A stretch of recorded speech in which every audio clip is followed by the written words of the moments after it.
Welcome, everyone. On behalf of Department of Human Services, Office of Medicaid Medical Director, and Wilder Research, I am welcoming everyone for this town hall that we have been waiting for more than a year now to happen. So I am Neerja Singh. I'm the Clinical Director in the Office of Medicaid Medical Director's Office in Healthcare Administration at DHS. And I was one of the sponsors of this study, along with Julie Marquardt, Assistant Commissioner for Healthcare Administration. So without just kind of taking any more time, I am going to pass it on to my Wilder friends who will kick us off with introductions, and then they will go in presenting the study. The meeting is going to be recorded. And how we plan to use it is like kind of we are asking all of you if you are okay with giving us consent to be using this recording on DHS website and also on the Wilder website, because there was like a lot of interest, but not everybody could make it to the webinar. So we wanted to make sure that this is widely available as much as possible. So with that, here you go, Kristin. Wendy, can you please go to the next slide? So this is the warning that Neerja was just saying so that everybody knows what it means for us to be recording this session. Next slide, please. And we are anticipating having the recording posted on the Wilder Research study page, and my colleague Melissa is going to put the link to the study page in the chat. All right, Bunchung. Yeah, thank you so much, Kristin, and thank you so much, Neerja, for the lovely introduction. And good morning, everyone. My name is Bunchung Lee, PMS, and I'm a research associate at Wilder Research. And I've been working on this project with my core team here, and they are very excited to be talking to you today and sharing with you some of the key findings that we learned from this very important study. And so before we get going, we will share with you a little bit about the background of this study. And, DHS contracted with Wilder Research to, collaboratively fulfill the requirement of the legislative mandate to better understand the telehealth experiences of the MA enrollees, as well as the provider who serve them. And so Wilder Research in particular, used a mixed method approach to complete this assessment with the primary focus on MA adult enrollees who access behavioral health services. And so this project aimed to understand the impact of telehealth expansion on access to healthcare services and the quality of care that they receive. And in terms of the components of this project, there are a few main key components of it. And the main focus of today's presentation is on the surveys of the MA enrollee, the focus group, and the interview that we had with the MA enrollees, as well as the interviews that we had with the service provider as well.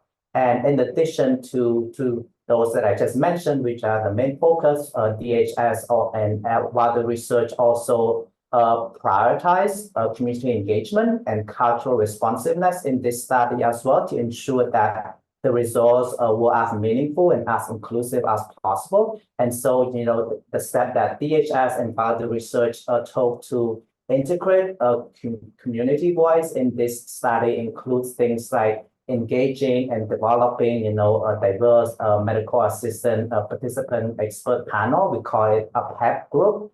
And, another thing is, conducting data-informed decision-making sessions with those PEP members, as well as the DHS leadership. And finally, convening and creating a telehealth advisory group. So it's a tag group to inform the development of the telehealth guidance document for provider to use as a resource when needed. And yeah, so that's a little bit of background about this project. And next slide. Oh, next slide, please, Wendy.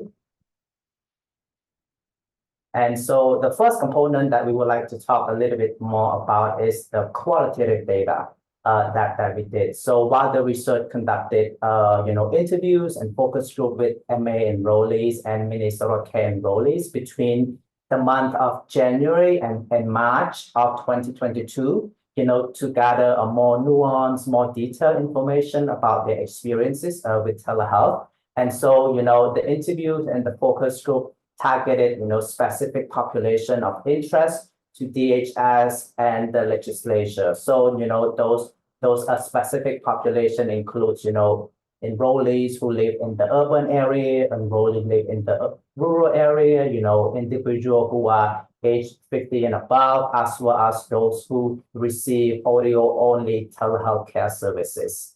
And so in addition to those enrollees, we talked to a provider as well. I actually have seen some of the providers that we talked to in this town hall as well. So it's great to see them here, So for, to be able to better understand how provider experience telehealth as well, we conduct the virtual interview with them between around the same time, February, March of 2022, with the samples of about 26 behavioral health provider who serve, individual on MA and Minnesota Care. And there's a little bit of specific focus of the provider that we talk to as well. So we talk to provider who serve, specific cultural communities such as, American Indian, US born, African American, or like Korean, Hmong, or Hispanic. We also talk to a provider who serve individual with chronic condition, individual transitioning out of care, or individual with disabilities.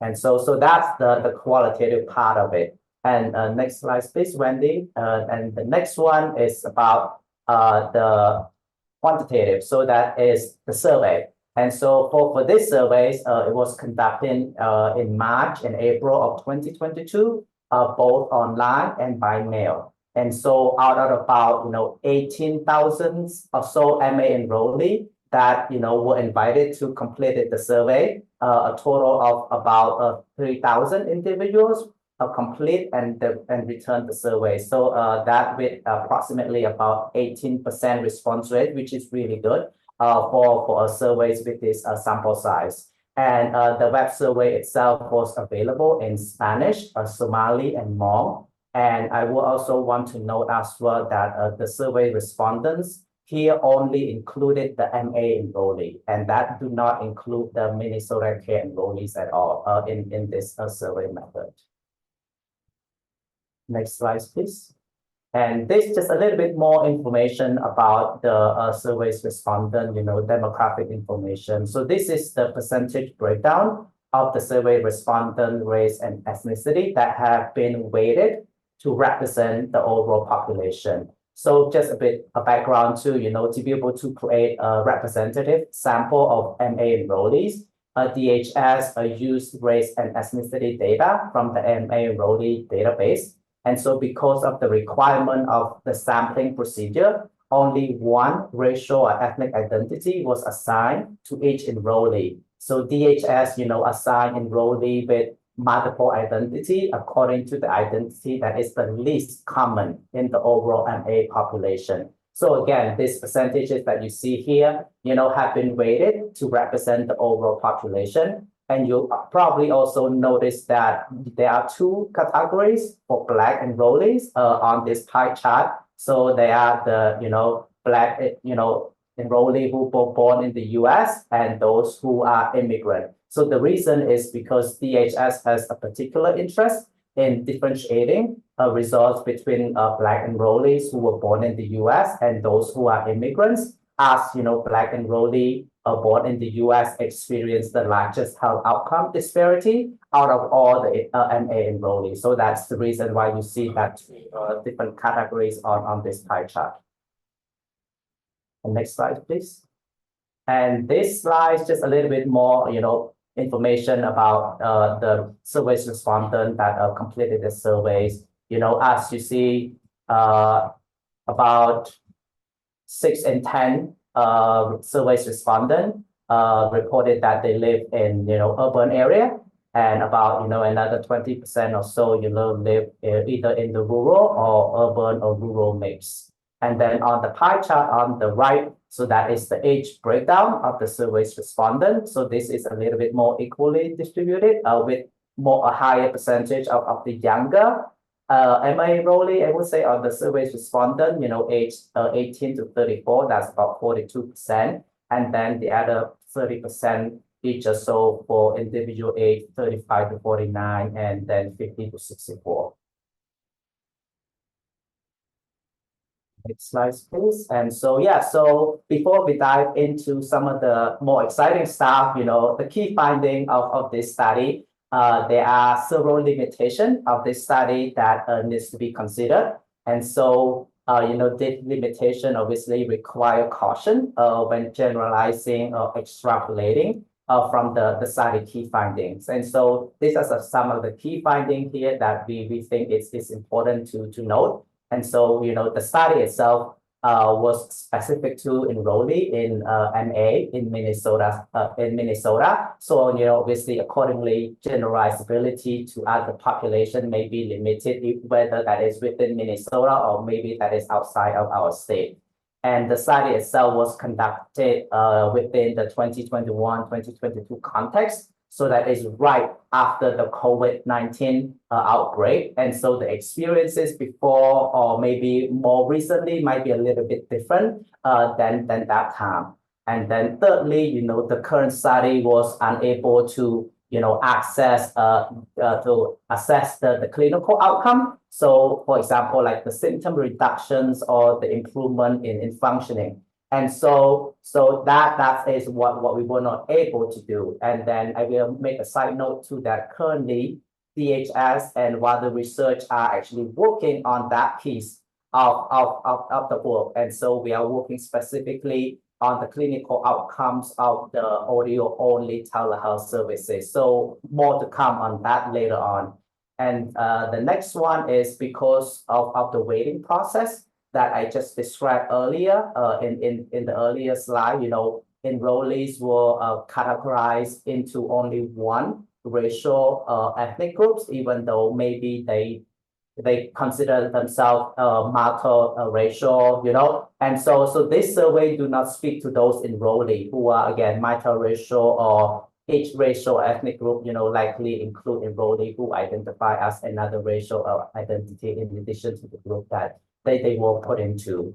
And then the next one is the participation in these surveys, interviews, as well as focus group may have been biased toward enrollee who have stable housing or, enrollee who have consistent access to reliable devices or reliable internet for them to be able to participate in the interview and the focus group that we had. And then finally, while this study, collected some information specific to both audio-only and video-based telehealth formats, many of the findings that we will share with you related to telehealth generally. And so, additionally, this study did not collect any information specific to, let's say, video only. So in which, enrollee or provider visually communicate but do not use audio, such as enrollee who use American Sign Language. And so those are some of the limitations that we want you to be aware of, a little bit kind of like setting the context a little bit as we dive into some of the key findings in the next slides. Yeah, so the first one, no surprise, hopefully not too many of you, telehealth has become widely used among provider as well as the MA enrollee. And a little bit more detail will be on the next slides. And so, Wendy, next slide, please. So this is the Minnesota DHS claim data. So, according to the claim data, telehealth utilizations has increased significantly during the COVID pandemic among MA enrollees, with claims, you see around January 2020, it was like around 0 to 1% for all of the claims. And then it went all the way up to 61% for mental health claims, 21% for substance use disorder claims, and then 9% for physical health claim. And so just from January 20 to May 2020, April to May 2020, you see that there is like that huge increase And so that is just following the start of the public health emergency. And then over time, telehealth use for all of the three services type decline and appear to have plateaued. And then, telehealth, telehealth use still comprise about 1/3 of mental health claim. You can see that at the end, the most right is in May 2020. So you see about 1/3 of the claim are from mental health services, and about 4% are from SUD claim, and then 4% or so of 2% from the physical health claims. And it should be noted too that the in-person and telehealth services are not mutually exclusive in this case. So, the same individual may have received both modes of care, so they can do telehealth as well as in-person in this case. And next slide, please. And, we also asked about the utilizations of telehealth services in the last 12 months in the surveys as well. And so we saw that about half of the survey's respondents reported receiving some sort of telehealth services in the past 12 months. And so you can see the breakdown here. About a quarter of all respondents are saying that they have received, video care for physical health services, phone call for physical health services, and, video call for behavioral health services. And a slightly smaller proportion, in this case, about 18%, reported that they have received audio or phone only for behavioral health services. Next slide, please. And again, we also asked these questions to the survey's respondent as well, asking whether they ever received telehealth services in their lifetime. And, closer to two-thirds of the survey's respondent reported that that was the case, that they have received telehealth services. And with that, I will pass it to my colleague, Melissa. We will take it off from here. Thanks, Bunchung. My name is Melissa Serafin, and I'm a research scientist at Wilder. Thank you all for being here. I'm going to talk about two of the other key findings from this study. And as Bunchung mentioned, one of the overarching goals of this study was to assess provider and enrollee perceptions of care quality. And in both the quantitative and the qualitative data, we generally found that both populations view the telehealth delivery format as generally providing a similar level of quality as in-person services. And Wendy, you can go to the next slide. So first, looking at the qualitative data, enrollees and providers shared that they are still able to develop relationships with one another. They're still able to build rapport through the telehealth format. And then some respondents actually talked about how the relationship and communication can benefit from the telehealth format, because there are some clients who are able to attend appointments more frequently or more consistently, which means that they are more likely to benefit from services. This is essentially, ensuring and then maximizing dosage treatment. And then there were some other respondents too that also talked about how telehealth allows some clients to engage more deeply with services, since they feel more comfortable or feel safer receiving services through the telehealth format. So telehealth allows them to have more control over their immediate environment.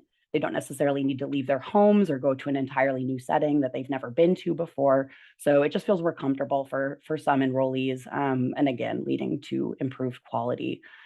But we did also hear about some of the downsides of telehealth and its impact on the provider-client relationship, with some respondents talking about how it can be more difficult or take longer to build those relationships, and that sometimes there is just a generally kind of a weaker sense of feeling connected and engaged when you're not in the same room as the other person. And at the bottom, we have a quote from an enrollee talking about how their providers do, they do a good job regardless of the format, whether it's telehealth or in person. And then the second quote is from a provider sharing about how telehealth helps, again, ensure that greater consistency, and they're still able to develop those positive relationships. And Wendy, you can go to the next slide. And then looking at the quantitative data, so in the survey of enrollees, we asked respondents about several aspects of care quality and whether they felt like their most recent telehealth visit would have been better regarding each of these aspects if the appointment had been via telehealth, in person, or if there would have been no difference. And so you can see that the response patterns were pretty similar across all of these items. So about half to close to 2/3 of respondents are saying that, generally they didn't think that there would have been a difference between the two formats. So this included how much say they felt like they had over health decisions, how much their provider listened, generally whether they would have received better care overall, feeling confident that they can manage their health and any treatment that they need, and then their comfort level, sharing their thoughts and feelings. But you can see, we're still having about 1/3 of respondents reporting that they thought in person would have provided better care across these items. And then even a small percentage saying that telehealth would have provided better care. So there's definitely some nuance here. And I think it shows that we need more research to better understand the differences and how that relates to enrollee characteristics, their experiences, the situations that they're in. And of course, this relates to group differences. And we did a ton of group comparisons with the survey data, which I'll touch on briefly in a bit. But you can access all of those group comparisons in the data book that's on the study webpage that we've been linking to in the chat. The data book is publicly available. And I think there's a ton of data tables. I think it's maybe 140 pages. So there's a ton of data that you can dig into there. You can go to the next slide, Wendy. And then we also asked those who reported that they would prefer in-person care for future services, why they held that opinion. And we gave them a series of close-ended options that they could choose from. And the most commonly selected option was that they and their provider would be able to hear and see each other better. So I think, of course, that speaks to the need for strong telehealth infrastructure, again, making sure that enrollees have a device that functions well, having access to reliable high-speed internet that provides a strong connection. And I think this also, is kind of getting at that one of the biggest issues with telehealth is probably less about the telehealth format itself inherently, and maybe more about the technology needed to ensure that providers and clients can still communicate clearly. But we're still seeing about half of respondents saying that they would have felt more comfortable talking openly in person, that their provider can explain things better in person, that there are fewer distractions when you're in person. And then, of course, there are just going to be situations where providers need to be in person to actually be able to assess a health concern physically in the same room. And then you can go to the next slide.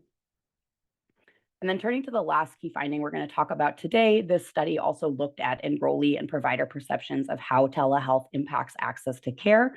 And probably unsurprisingly, they reported that they believe it does generally increase access. And you could go to the next slide, Wendy. And I think one of the most striking findings from this study was that of respondents who had received telehealth services in the past year, 2/3 or nearly 2/3 reported that they would not have been able to receive that care without having access to telehealth. So I think we can definitely conclude that it's helped enrollees receive services that they otherwise would not have received. And next slide. And then we asked these respondents who reported yes to the previous question to identify the type of service they were able to receive. And most commonly by, kind of a significant margin here was mental health services. So about half of those respondents reporting that the care they were able to receive was mental health related. I'll also note that this was not the full list, just the top 5. And the full list is available in the report in the data book. And you can go to the next slide. And then looking at a couple other care access items from the survey, these items have the same structure and format as the care quality items that I showed a couple slides ago. And again, we have about half of respondents saying that there would have been no difference between telehealth and in-person, both regarding the wait time to get an appointment and then the ease of transportation. But we do see a slightly different breakdown between in-person and telehealth preferences here, with greater proportions of respondents choosing telehealth compared to in-person, so different from the care quality items. So we have about 1/4 of respondents saying the wait time would have been better with telehealth, and about 1/3 saying transportation would have been easier with telehealth. But still, we have some respondents that reported that in-person would have been better, so 16 to 17% across these two items. So again, there's definitely nuance here, and I think it's particularly interesting that some respondents still reported that transportation would have been easier with in-person services. So next slide. And then among those respondents who reported preferring telehealth for future services, they were also asked why they had that preference, again, from a series of closed-ended options. Most commonly, about 3/4 of those respondents selected travel and transportation-related reasons, so not having to take the time to travel anywhere, not having to pay for travel costs like gas or parking. 2/3 said that they were just easier to schedule. The appointments were easier to schedule. And then about half said shorter wait times, and then not having to take any time off of work. And then we have about a third saying that they just wouldn't have to find alternative care for existing caretaking responsibilities that they have. You could go to the next slide, thank you. And then looking at the qualitative data, we also heard from providers and enrollees that telehealth can reduce access barriers. So this includes transportation, childcare, not having to take time off of work again. And this quote at the bottom speaks to those benefits. This enrollee talked about how they can access services during the workday. They don't have to drive to the clinic or take time off. And then respondents also talked about how telehealth reduces stressors that are often related to access barriers. So again, if you don't have to take time off of work, you don't have to miss a shift, and if you can avoid not getting paid for that shift, you're not having to figure out or pay for childcare. And again, going back to that improved consistency and service utilization piece, since telehealth is easier to access for some enrollees. But again, we heard that the potential for telehealth to address access issues really depends on whether enrollees and providers have access to the technological resources needed. So specifically, a device to access care, consistent and reliable high-speed internet service, and then just even being able to operate the technology needed and feeling sufficiently comfortable doing so. You can go to the next slide. And so, like I mentioned, we did a ton of group comparisons with the survey data. I am just going to briefly touch on a couple of these findings today related to equity, delivery format, and the type of care provided. And actually, Wendy, can you go to the next slide too? Oh, back one, sorry. So we looked at all of the survey items by all of these groups, so quite a few groups. And again, the findings today I'm going to show are just a selection. All subgroup comparisons, again, are available in the data book on the study webpage. And then I want to emphasize that that experiences and perceptions range pretty widely depending on each survey item. So each aspect of care quality and each aspect of access to care. And then they ranged widely depending on which subgroup you're looking at. And so I think this really speaks to one of the recommendations from this study, which Kristin will talk about in a bit, about ensuring authentic choice regarding delivery format. Because with the wide variety of findings that we found in this study, and with so many aspects regarding quality and access that we asked about, it's really difficult to account for every factor and every variable that impacts whether telehealth is a good fit for a certain client. And so it's, of course, really difficult to say definitively that telehealth works or does not work for a certain group. But these are all the group types we looked at. And again, I would encourage folks to check out the data tables, but race and ethnicity, so in the categories that Bunchung mentioned earlier, and I will show again in a second. Delivery format, so specifically, again, limited to audio only versus video-based services in this study. The type of care, so behavioral health or physical health. Geography, we had urban, rural, and then kind of this mixed category somewhere in between. Age, the 3 age groups on the screen. Eligibility type, which we used as a proxy for whether enrollees have a disability or blindness, and then whether the enrollee was a single adult or part of a larger family unit. Whether the enrollee had a treatment plan, and then whether the enrollee needs access to an interpreter during healthcare appointments. You can go to the next slide, Wendy. So first, looking at race and ethnicity and whether enrollees felt like they would have received better care in person or via telehealth, you can see, again, how much these vary across the different groups, with especially large proportional differences between having a preference for in-person and reporting that there would have been no difference between the two formats. So we saw white and Native American enrollees most commonly said that there would have been no difference, with a little less than a third preferring in person, and then about half of Black enrollees preferred in person, and then somewhere between a third and a half saying that there would have been no difference. And then we're seeing still fairly small percentages across all race and ethnic groups reporting a preference for telehealth. You could go to the next slide. And then looking at the same item by age. So again, some differences here with the middle age group, age 35 to 49, most commonly saying that there would have been no difference between the two delivery formats, a little more than 2/3 of those folks compared to the other two age groups. And then we see higher proportions of the younger group and the older group reporting a preference for in-person compared to the middle age group. So 36 and 43% compared to 26%. And I think, of course, that's interesting given, probably some common assumptions or stereotypes about young people preferring or being more skillful or willing to engage in technology. So I think that's an interesting finding. And then again, a few percentage points of folks in all three age categories preferring telehealth. You go to the next slide.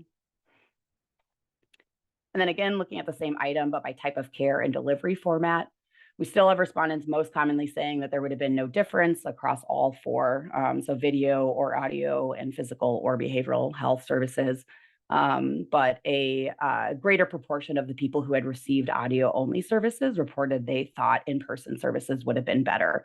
So 39 to 40% compared to 24 to 30%, which maybe is indicating that audio-only services might provide a slightly lower level of quality of care compared to video-based services.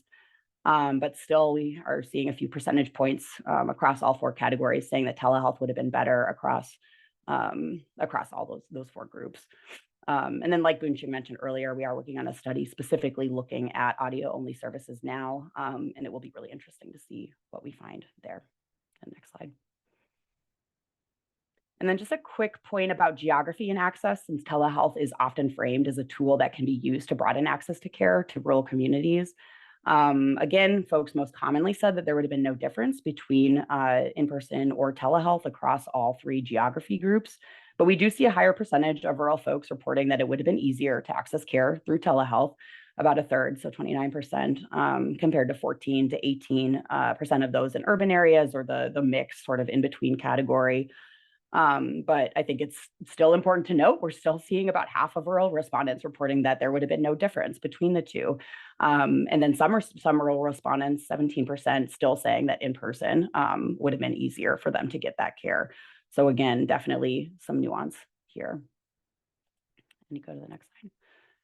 And then looking at the type of care received and the same access to care item, the proportions between behavioral health and physical health were fairly similar, with maybe a slightly more common preference for the in-person format among enrollees who had received physical health services. So a difference of about 7 percentage points, but pretty similar overall. You could go to the next slide.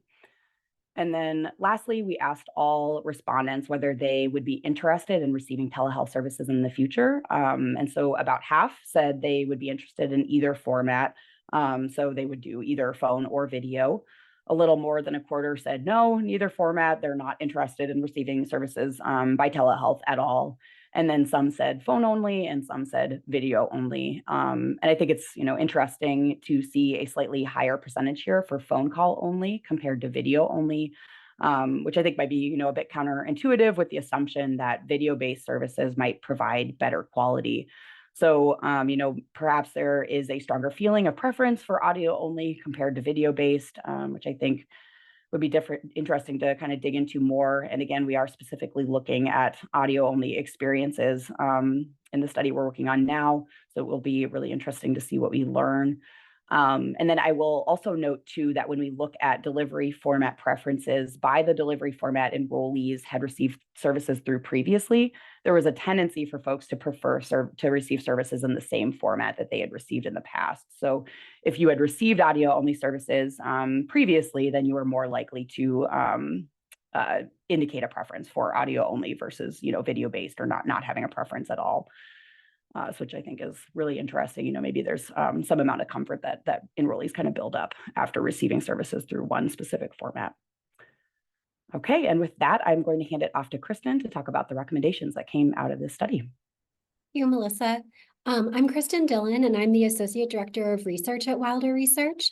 And so for this study, DHS and Wilder Research drew from the available literature in the field, as well as all of the data that Melissa and Bunchung covered and everything else that's in that report in the data books. And we engaged in a data-informed decision-making process with 2 different groups to help us identify these recommendations. So the first group was the participant expert panel that Bunchung described, and there may even be some members from this panel in this meeting today.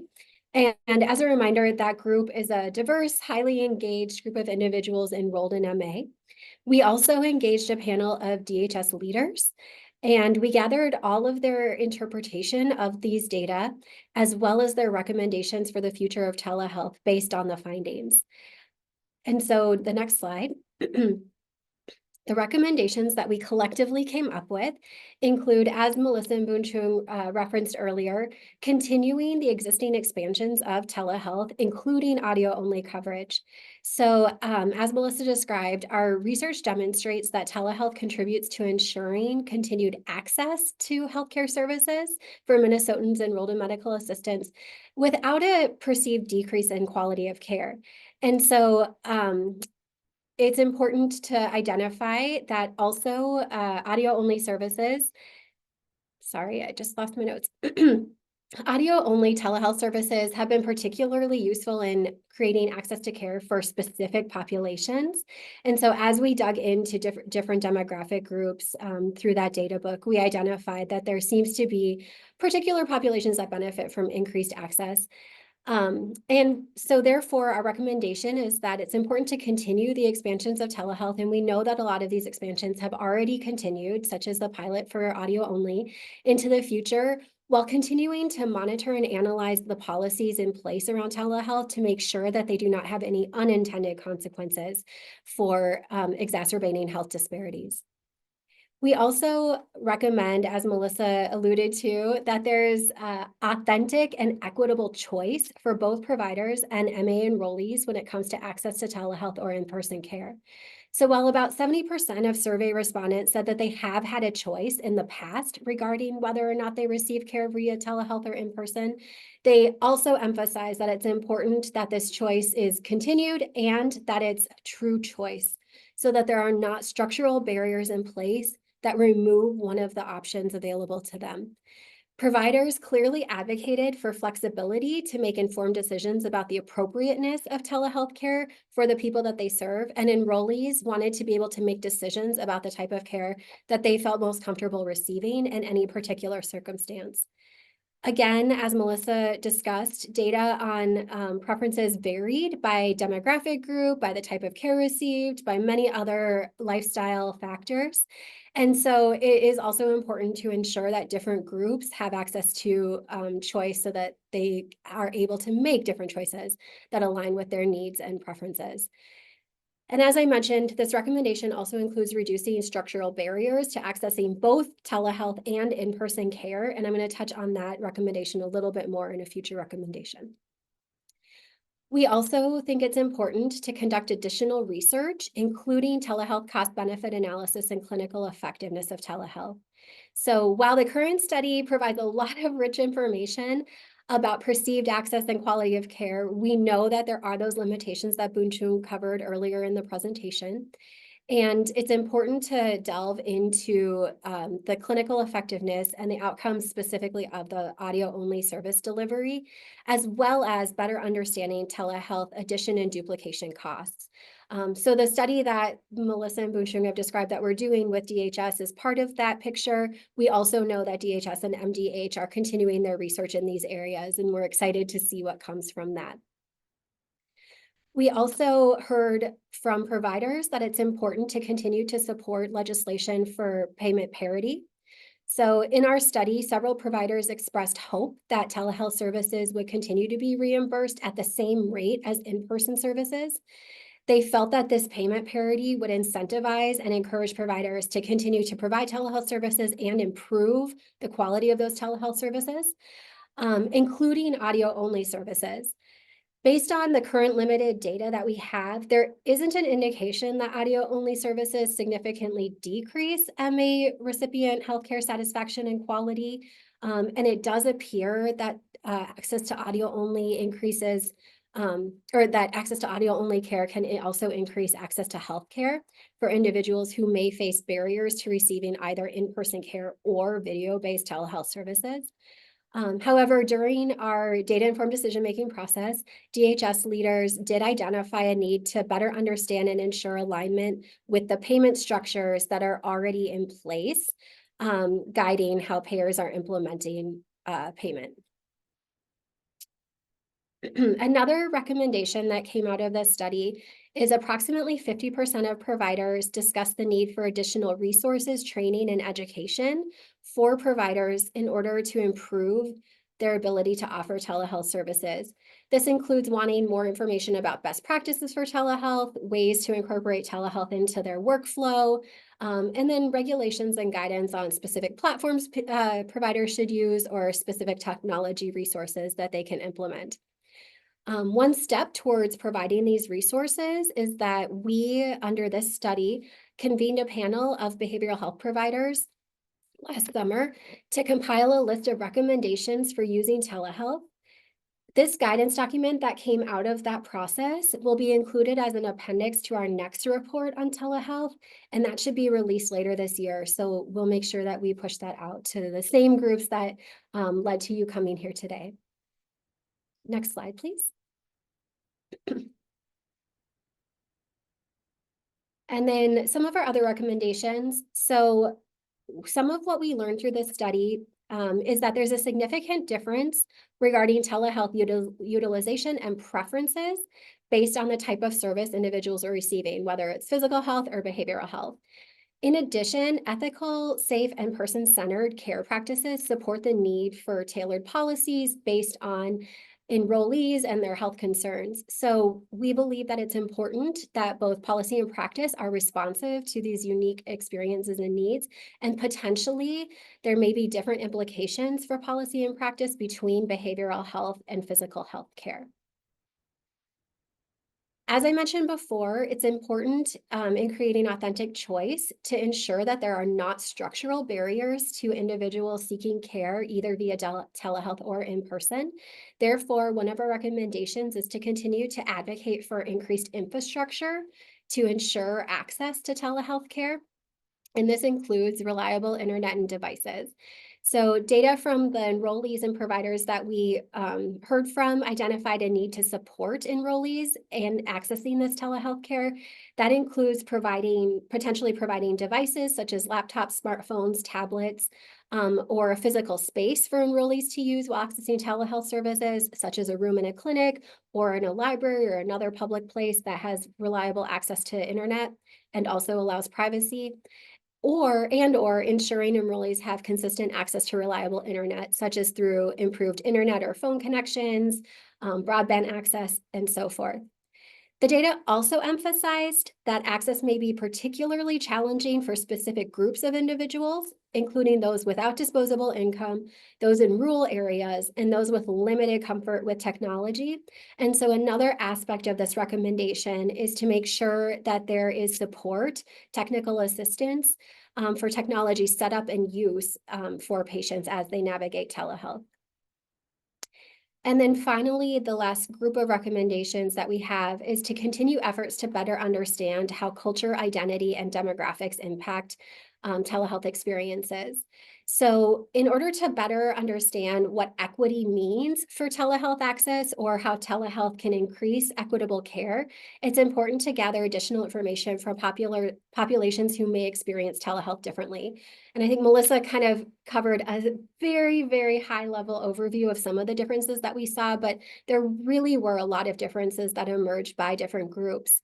And so based on our study, the literature surrounding this work, and our data-informed decision-making process, some of the specific groups that we identified that require a deeper dive include enrollees who access care in a language other than English.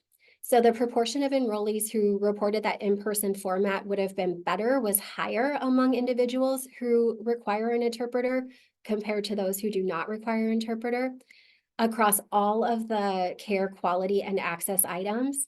And further study is needed to better understand the experience of individuals who use interpreters while accessing telehealth care. We also saw that there was discomfort with technology, and access to telehealth is a greater concern among enrollees with disabilities and/or blindness. We also know that the experience of accessing telehealth for individuals with disability and blindness, including those who are hard of hearing, may look very different and may require different accommodations. Accordingly, there's a need to better understand how telehealth can best serve these populations and ways to improve the quality of access for these individual populations. As Melissa identified, there's also a need to better understand telehealth experience among BIPOC enrollees, including whether telehealth increases access to care, particularly in greater Minnesota, regarding culturally specific or culturally responsive care, and including services provided by tribal healthcare agencies. So while the survey results indicated that some populations may perceive more challenges with telehealth, patterns really did vary by survey item, and more information is needed in order to better understand what those contributing factors are that may influence those differential experiences of care and how to address them. And then finally, while this was not in the scope of our current study, we did hear from enrollees, providers, and the individuals who participated in our data-informed decision-making process that there is a need to better understand healthcare or telehealth experiences for young children and older adults. So we heard that while telehealth can better facilitate caregiver involvement in a child's healthcare, there are some challenges in providing services to young children via telehealth.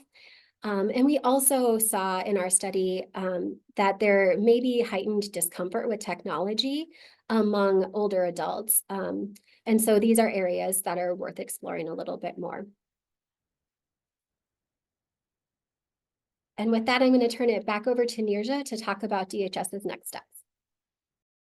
Thank you, Wilder, for wonderful, wonderful presentation. And as you all can see, like a lot of work went into this. So I am really super thankful to our partners at Wilder Research for undertaking this huge project. I would also like to thank our partners in MDH. We have been closely collaborating since the inception of telemedicine concept when COVID hit. And that collaboration continues. So can we go to the next slide so I could very briefly cover. So yes, so we will continue to monitor use of telehealth. And when I say monitor, we will be looking at claims. We will be just having that reflective interactions with our providers and also Medicaid enrollees. Because what is important is we do not want clients to be like passive recipients, like when, as Kristin mentioned, like that whole decision-making process, the genuine choice really needs to be nailed down. And we want to make sure that our clients have like opportunity to really make that choice rather than just kind of thinking, oh, this is the only option, so I'll take it. I'm very excited about the work that has been going on. It just started on understanding the effectiveness of audio only in comparison to audio visual. We might be able to see audio only in comparison to in person, but primarily our focus for the second part is audio only and audio visual. We are working with Wilder, we are working with MDH, but then also we were able to get some help from a couple of like child and adolescent psychiatrists who are really practicing in the field and using both the modalities. So we will get some insightful psychiatric insight into the next phase. And yes, there was a comment in the chat, if we will do another town hall, I would say yes. We'll just work on the logistics with Wilder, how that would be. So I just want to make sure that it seems like people are really getting a lot of information. And then last but not the least, as you'll see, like the recommendations really point towards the experience of people who are not from the mainstream, like immigrant families and clients where English is not the first language, are people who have some specific disability related needs where this is not going to work.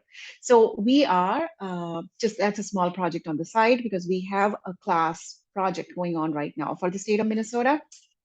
So we are studying incorporation of telehealth into those aspects, which is not part of this study with Wilder, but we will be keeping them informed of the progress we are making, so they can be, so there can be like a good collaboration, and you will get like a comprehensive report. So for now, that's all it is, and I would turn it back to Kristin, or like, are we taking questions? Yeah, perfect. Questions. And please feel free to enter your questions in the chat. And we'll try to answer as many of them as we're able to.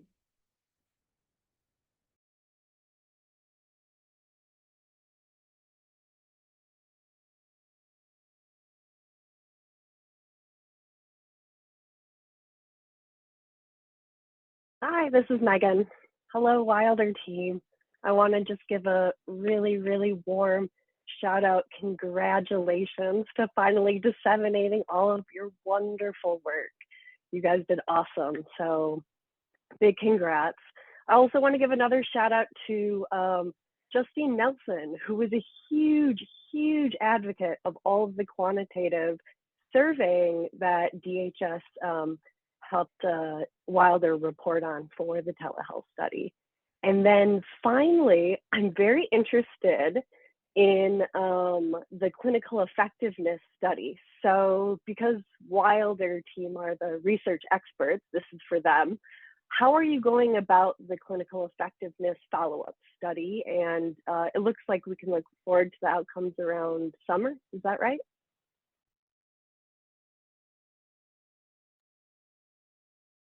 I can jump in and try to answer this, and then I welcome others to jump into. So we have two different approaches that we're planning to use for that study. So one is to collect some primary data from individuals who have received audio-only behavioral health care to better understand how their experiences with audio-only care have affected their clinical symptoms. And so digging more heavily into the symptoms that they presented with, and then how those symptoms were affected and whether those changes were sustainable over time. And then we're also working with claims data, as Neerja mentioned, to better understand the use of audio-only telehealth for behavioral health care and how that's affected some clinical outcomes that can be seen in claims data, such as higher intensity use of care after receiving services, or patterns of care or treatment continuity.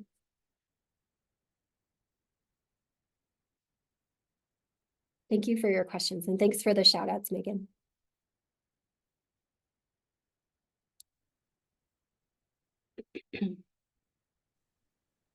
Ricky from Blue Plus. I have a quick question. This is Ricky from Blue Plus. I have a quick question. I didn't know if there was a way to raise my hand or just pipe in. So I came a little late, and so I missed the first part. I was just curious as far as the surveys, were they mailed out? Were phone calls being made?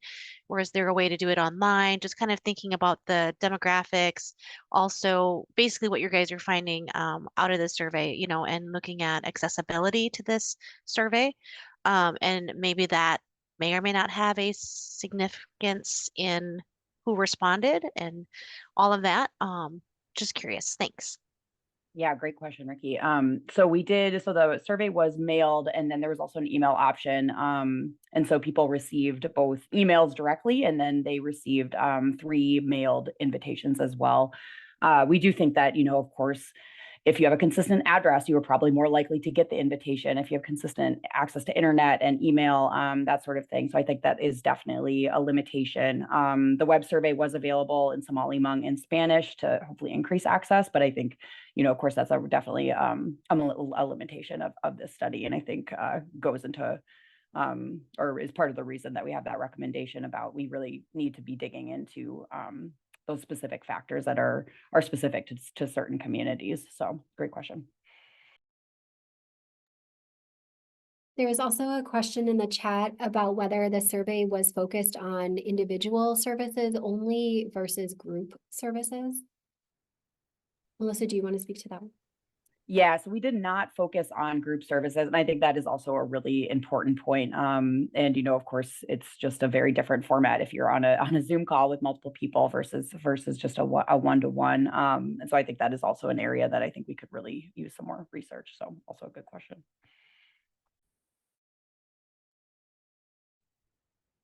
Neerja, I think the most recent question in the chat might be one for you specifically. So do you want me to read it? It says, in SUD telehealth services, how can DHS and providers help the criminal justice system come up to speed with telehealth services? They've had judges who will not allow persons with criminal justice involvement to utilize telehealth services, forcing these participants to use only in-person service.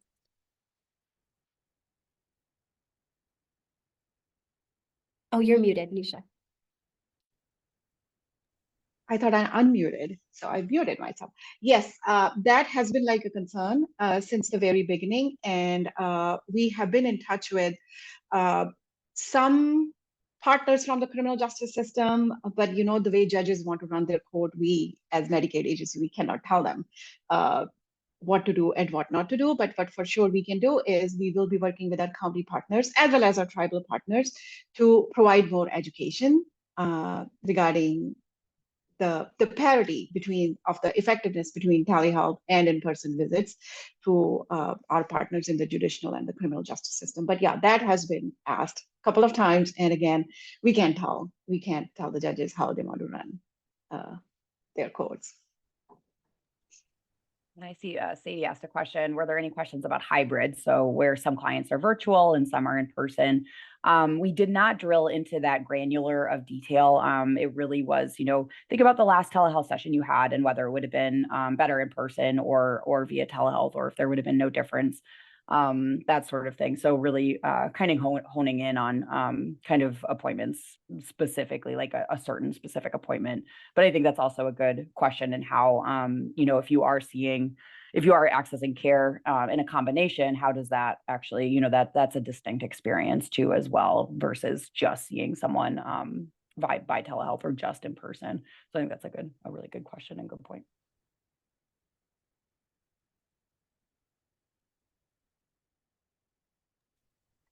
Also a good point, Jen, about, so Jen said that the travel data was interesting. Was there any data to indicate people are traveling to a local library or other venue that has free internet or computers to complete their telehealth visit? We did not ask that either, but I think it's a really great question. And I know as part of the study, we did a pretty big literature review of existing research about telehealth. And that, of course, is, I think, especially with school-based services for youth, of course, they're going to school and they might be accessing telehealth in that setting.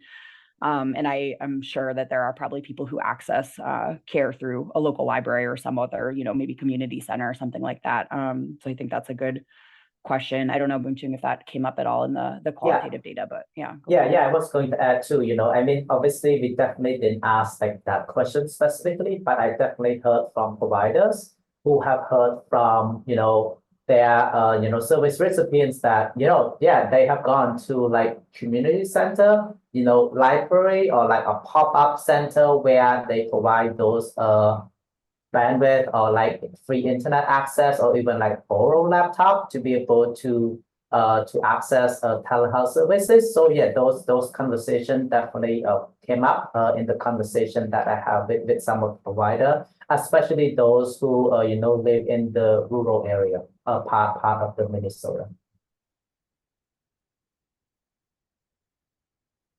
Alex asked if those who completed the survey got an incentive, such as a gift card.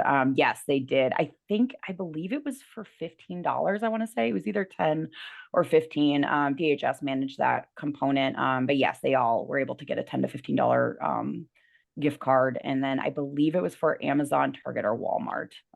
But I could also look that up if you want to know the specifics about that. And then telehealth for dentistry, I don't think that we didn't focus on that at all. And I don't think that was specifically sampled for, like we were looking at behavioral health and physical health. And I don't think that dentistry was included in the physical health component, but that's also a very interesting question. It'd be really interesting to do a study specific to dentistry services. So good question.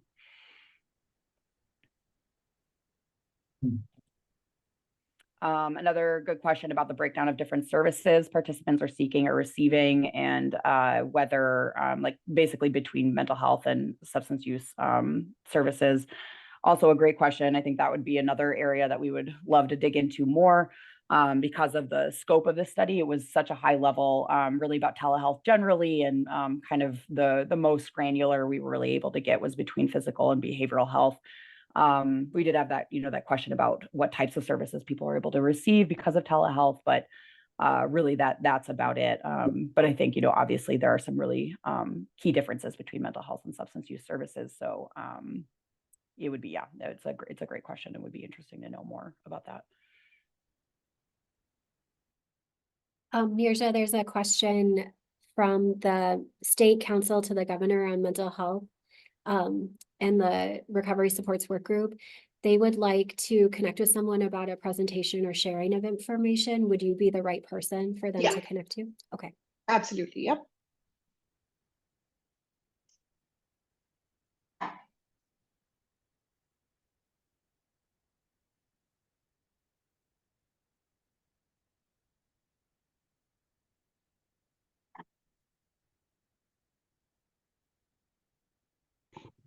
Hi, this is Jackie from Blue Plus. I just was wondering, are we going to be able to, and maybe this is in the chat and I didn't notice it, but will this presentation be sent to the attendees?